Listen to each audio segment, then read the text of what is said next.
अब हड़ताल के बाद बात करेंगे नेता प्रतिपक्ष की मांग और उस पर मची सियासत की। झारखंड बीजेपी ने राज्यपाल द्रौपदी मुर्मू से मुलाकात की और बीजेपी विधायक दल के नेता बाबूलाल मरांडी को नेता प्रतिपक्ष का दर्जा देने की मांग की है।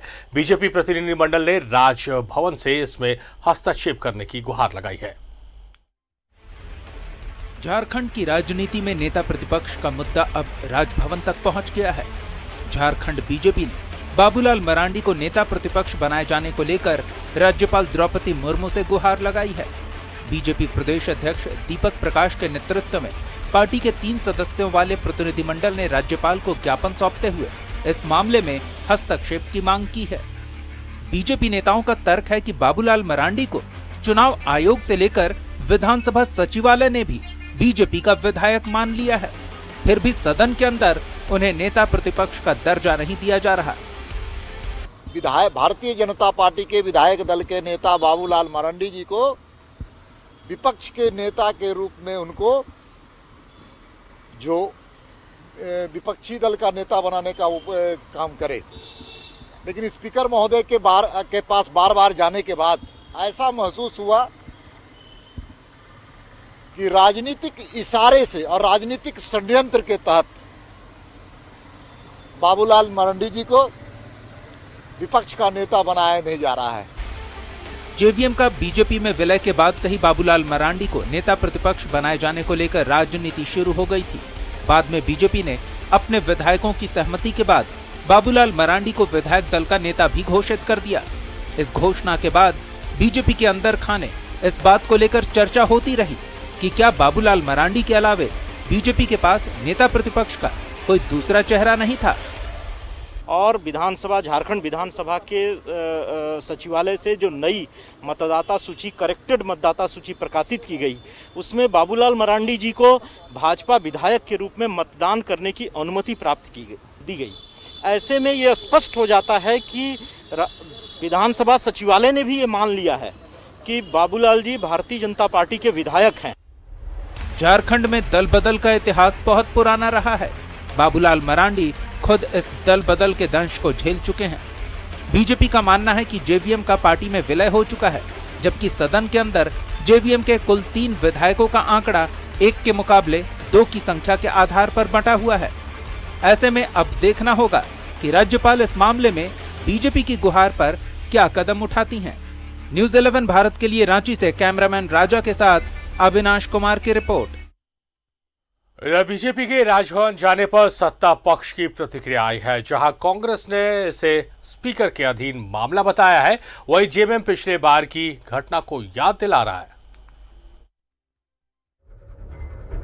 बाबूलाल मरांडी को नेता प्रतिपक्ष बनाने की मांग को लेकर बीजेपी का प्रतिनिधिमंडल राज्यपाल के पास पहुंचा। राज्यपाल से मामले में हस्तक्षेप की गुहार लगाई। स्पीकर पर सरकार के इशारे पर काम करने का आरोप लगाया, जिसके बाद प्रतिक्रियाएं भी शुरू हो गई। ग्रामीण विकास मंत्री आलमगीर आलम ने इस मामले को स्पीकर के अधीन बताया। ये जो नेता प्रतिपक्ष का जो होता है वो विधानसभा का से ही आदेश निर्गत होता है। दल के लोग लिख कर देते हैं और फिर विधानसभा चलने उसको अनाउंस भी किया जाता है। और 10 शेड्यूल का मामला भी विधानसभा में चल ही रहा है और इसका निर्णय जो है विधानसभा अध्यक्ष लेने में सक्षम है। वहीं इसे लेकर जेएमएम और कांग्रेस ने बीजेपी पर तंज भी कसा। जेएमएम बीजेपी को थोड़ा पेशेंस रखने की सलाह दे रही है, तो कांग्रेस बाबूलाल मरांडी को सबसे बड़ा भुक्तभोगी बता रही है। माननीय बाबूलाल जी से ये पूछना चाहिए कि पूर्ववर्ती सरकार ने जो उनके 6 विधायक ले उड़े थे और जिन पर फैसले देने में 4.5 वर्ष विलंब किया गया था, उनके बारे क्या ख्याल है। उन्हीं के विधायक थे और वही गुहार लगाते थे। उन्होंने फैसला सुनाया 4.5 वर्षों के बाद, आज उसी पार्टी में वो चले गए, तो उसके बारे में उनका क्या नजरिया है। मुझे लगता है, जहां तक मेरे संज्ञान में है, बाबूलाल जी प्रतिपक्ष के नेता बनेंगे नहीं बनेंगे, क्या कानूनी अड़चनें हैं, क्या टेक्निकल प्रॉब्लम्स हैं, ये सब फैसला माननीय जो विधानसभा अध्यक्ष होते हैं, ये उनका विषय है। इसमें सरकार की कहीं कोई भूमिका नहीं होती। जी से बड़ा कोई भुक्तभोगी कौन हो सकता है, जिनके 6 विधायकों को बीजेपी ने दल बदल कानून का किस तरह से मजाक उड़ाया था और किस समय में उसका कोर्ट ने फैसला दिया था, ये भी उनके सामने। अरे ये तो प्रॉपर्टी है स्पीकर का, इधर उधर जाने से वो अनैतिक दबाव बना रहे। ये दबाव बनाने का काम, धैर्य रखना चाहिए। आपने तो खुद धोखा दिया है राजधनवार की जनता को। नेता प्रतिपक्ष को लेकर बीजेपी अब राज्यपाल के दर पर है, लेकिन सत्ता पक्ष पूरे मामले को स्पीकर के हवाले कर अपनी भूमिका की इतिश्री कर रहा है। लेकिन इन दोनों के बीच सियासत जबरदस्त हो रही है। रांची से न्यूज़ 11 भारत के लिए विपिन उपाध्याय के साथ राकेश कुमार की रिपोर्ट। तो जिस तरह से बहुचर्चित चारा घोटाला मामले के बारे में कहा जाता है कि बार बार इसका जिन बाहर निकलता है, वैसे ही 6 महीने की सरकार में बाबूलाल मरांडी को नेता प्रतिपक्ष बनाए जाने का मसला भी झारखंड की सियासत में खूब उठाया जा रहा है। सहयोगी विपिन हमारे साथ हैं इस चर्चा को आगे बढ़ाने के लिए।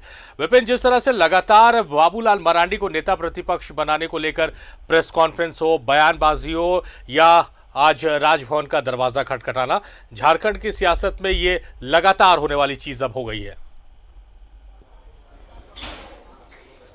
जी बिल्कुल सारिफ, अगर गौर किया जाए तो झारखंड में विधानसभा के चुनाव संपन्न होने के बाद से लगातार अगर बात की जाए तो फरवरी महीने तक, यानी कि 17 फरवरी को, जब तक बीजेपी में जेवीएम का मर्जर नहीं हुआ था, बाबूलाल भाजपा में शामिल नहीं हुए थे, उससे पहले तक बीजेपी के पास कोई विधायक दल का नेता नहीं था। बीजेपी ने अपने नेता विधायक दल का चयन नहीं किया था और उस वक्त तक, यानी कि 17 फरवरी तक भाजपा को नेता प्रतिपक्ष के पद को लेकर बहुत ज़्यादा चिंता नहीं थी। उसके बाद जैसे ही विलय होता है, बाबूलाल मरांडी बीजेपी विधायक दल के नेता चुने जाते हैं और जब पहला बजट सत्र 5वें विधानसभा का आहूत होता है फरवरी और मार्च के महीने में, तो सदन तकरीबन 5 से 6 दिन इसी मसले पर जो बाधित रहा कि बाबूलाल मरांडी को नेता प्रतिपक्ष का दर्जा तत्काल स्पीकर दे। लेकिन इस पूरे मामले की पेचीदगी को अगर समझने की कोशिश करें तो क्योंकि ये मामला सीधे तौर पर 10वीं अनुसूची का है और क्योंकि जब विधानसभा के चुनाव हुए थे तो जेवीएम के टिकट पर 3 विधायक चुनाव जीत कर आए थे।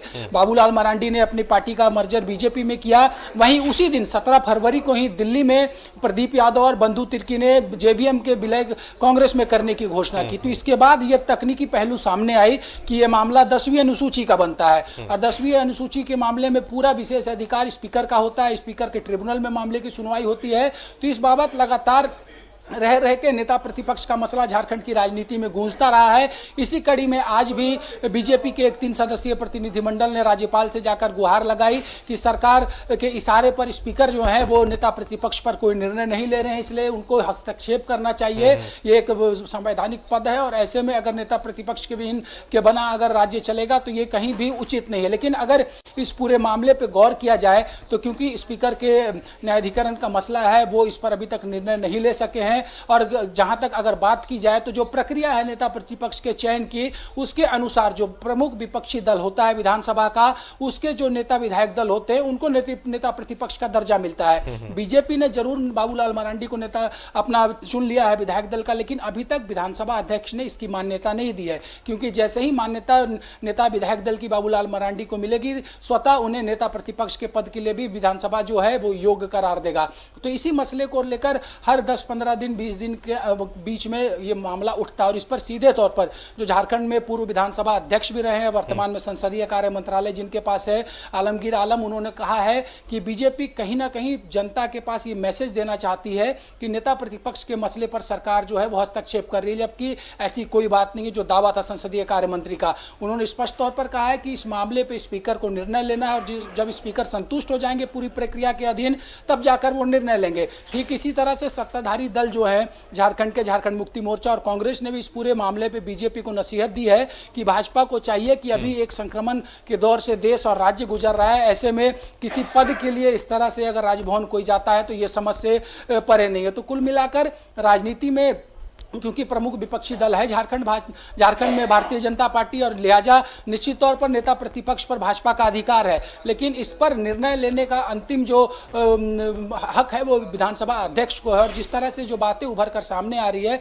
कि हो सकता है कि जब निकट भविष्य में मानसून सेशन कॉल करेगी झारखंड सरकार, तो उस वक्त इस मसले पर विधानसभा अध्यक्ष कोई निर्णय ले सकते हैं। क्योंकि सदन में भी कई बार विधानसभा अध्यक्ष ये कह चुके हैं कि वो किसी दबाव में आकर निर्णय नहीं लेने वाले हैं, सदन को बाधित करने से वो निर्णय नहीं लेंगे। जब उन्हें लगेगा तमाम जो प्रक्रियाएं हैं, जो संविधान विशेषज्ञ से वो बात कर रहे हैं, उसके बाद ही कोई निर्णय लिया जा सकता है। तो कुल मिलाकर ये कहा जा सकता है कि आने वाले 2-3 महीने के अंदर ये जो राजनीतिक मुद्दा है नेता प्रतिपक्ष का, यह फिलहाल समय समय पर जरूर गरमाएगा।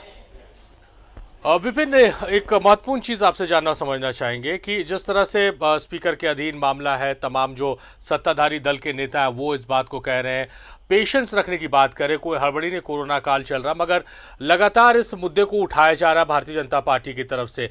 क्या सिर्फ यहाँ पर मुद्दे के आधारित जो राजनीति कहते हैं कि कोई मुद्दा उठाकर सरकार पर हमला करना, जिस तरह से स्पीकर पर भी हमला किया है इस पूरे मसले को लेकर, तो क्या माना जाए कि सिर्फ वही हो रहा है? एक आपने जो बयान लाए हैं उसमें यह भी कहा गया है कि सिर्फ एक पद को पाने के लिए राजभवन जाना समझ से परे है।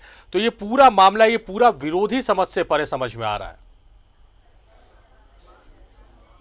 जी देखिए, अगर बात की जाए तो किसी भी राज्य में अपोजिशन लीडर की ज़रूरत उतनी ही होती है जितना कि लीडर ऑफ पोजीशन जो होते हैं, यानी कि सदन नेता और नेता विपक्ष की भूमिका जो है उस राज्य की राजनीति में और जो एक विधायी प्रक्रिया उसमें अहम हो जाता है। और जहाँ तक अगर नेता प्रतिपक्ष की बात करें तो एक ऐसा मसला जरूर है जिसके लिए फिलहाल झारखंड में नेता प्रतिपक्ष के नहीं होने की वजह से उस पर निर्णय नहीं लिया जा सका। जो बात हम कर रहे हैं सूचना आयुक्त के लिए, क्योंकि इसमें जो चयन समिति होती है उसमें मुख्यमंत्री के साथ साथ नेता प्रतिपक्ष भी बैठते हैं और मिल बैठकर जो सूचना आयुक्तों की नियुक्ति होती है उस पर सहमति बनाई जाती है। तो ये काम जरूर अभी पेंडिंग है। झारखंड में सूचना आयुक्तों का पद रिक्त पड़ा है, मुख्य सचिव सूचना आयुक्त का पद रिक्त पड़ा है। लेकिन अगर बात की जाए तो विधानसभा के अंदर अगर मामला चला जाता है तो ऐसे में स्पीकर जब चाहे उस पर निर्णय ले सकते हैं। इसी का एक उदाहरण जो लगातार सत्ता पक्ष के लोग बीजेपी को दे रहे हैं कि जब पिछली बार 2014 में विधानसभा के चुनाव हुए थे और 2015 में जब जेवीएम के टिकट पर जीतकर आए 6 विधायकों ने भाजपा का दामन थामा था, तो इसमें विधानसभा के ट्रिब्यूनल को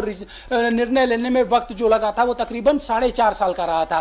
तो ऐसे में तो वही कानूनी पहलुओं का मुद्दा जो है वो सत्ता पक्ष उठा रहा है, जिसके सहारे बीते विधानसभा के जो 4.5 वर्षों में निर्णय आया था 6 विधायकों का, उसके सहारे। तो कहीं ना कहीं राजनीतिक मुद्दा है, बीजेपी विपक्ष में है, तो निश्चित तौर पर नेता विपक्ष का नहीं होने पर वो सवाल जरूर खड़े करेगी। और जहां तक राजभवन जाने की बात है तो राज्यपाल जो है, जब सत्ता में कोई दल रहता है तो उसे लगता है कि वो जो कार्य कर रहा है, जो काम कर रहा है बिल्कुल सही कर रहा है। जब विपक्ष में आता है तो वही सारे काम गलत और खराब लगते हैं। बहरहाल आपका शुक्रिया विपिन, तमाम बातचीत, तमाम जानकारियों के लिए।